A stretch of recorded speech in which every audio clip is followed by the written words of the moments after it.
before I get to those numbers, Yerk was looking at the draft board. You know, Arizona and the Bears have multiple first-round picks because of trades they made last year.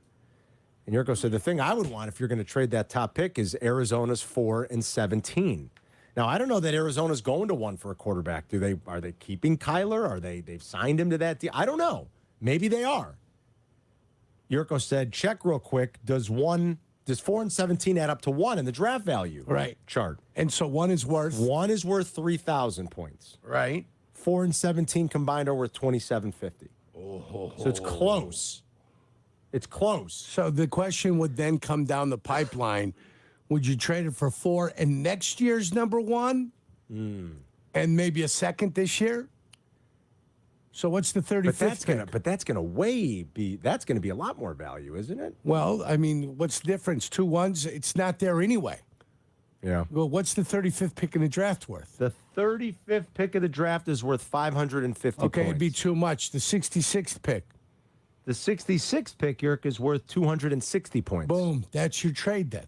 So you would do... I could either do the first-round pick to Arizona for 4 and 17 this year and 66, or the 4th pick, next year's number 1 pick, and a 3rd-rounder this year. Yeah, there you go.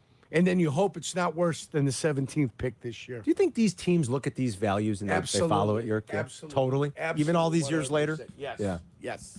Do you think they've adjusted it a little? Like They may have them? because having cost control is a little bit more important now. Don't they have to consider that not all number 1 picks are created equal, though? Like, who is the guy from the Jaguars drafted a few years ago, the pass rusher? That's probably not as valuable as... Trevor Walker. Yeah, that number 1 pick probably isn't as valuable as the year they got Trevor Lawrence, right?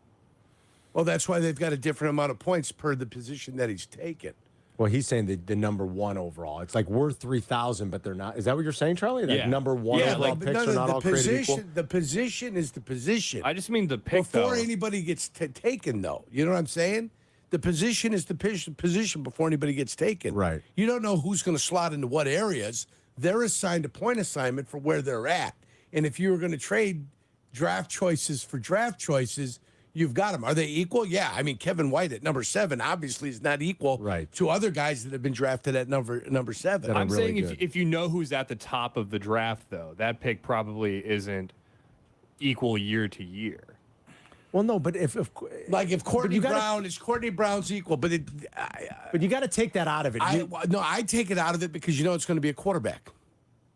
Yeah. You know this year's first-round draft choice is going to be a quarterback, and there's no gray area. It's not going to be Courtney Brown. Right. It's not going to be an offensive lineman. You know what I'm saying? It's just like a baseline to work off of so you have some idea. Right.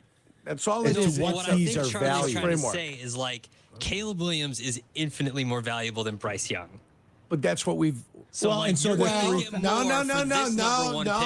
will last year's. No. That's what it said in the article. The execs are looking at the haul you got for the haul you could get. I see what you're saying. No, I disagree, though. It's independent because they wanted C.J. Stroud also, but the Dave Tepper or whatever the hell his name is that's throwing water on fans is the guy that overrode everybody and went with Bryce Young.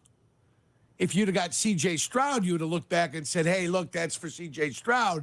Oh, that was probably one hell of a deal. You'd get something similar, but because it was Bryce Young, it's different. I don't buy that. I don't think all these variables go into it. That's why you go by kind of a more uniform system, not with who might be taken or who might not be taken, because quite frankly, Caleb Williams has as big of a bust factor as anybody coming out. Like, this is just a way to at least give you some sort of a guide. You're never going to know. Is Patrick Mahomes worth more than the 1,300 points at the 10th pick? Of course he is. But we can't know these things. Not beforehand. Right. So, like, it just gives you retroactively go back and say, look how valuable that would have been. Yeah, that's last year's second pick was much more valuable than the first pick.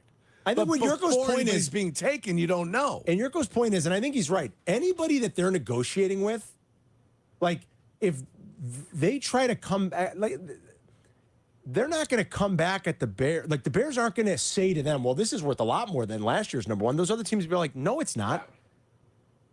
The only way it becomes more valuable to the Bears is if you have a bunch of teams angling to get up The there. number 1 pick. And they can pry away more because a team gets Right. overly desperate. But no team's going to want to hear from the Bears, well, this pick is worth more than last year's. They're going to say, no, it's worth the same 3,000 points. If you're negotiating with 3 teams, it becomes more valuable. Right. If you're negotiating with 2 teams, it's valuable. If you're only negotiating with 1 team, you're trying to get everything you can out of that one And team. that's the basic- by pretending you've got more than 1 team after it. Right. I think that's right. Yes. Real I mean, quick that's here. what I believe. Doesn't mean I'm right. It's just what I believe.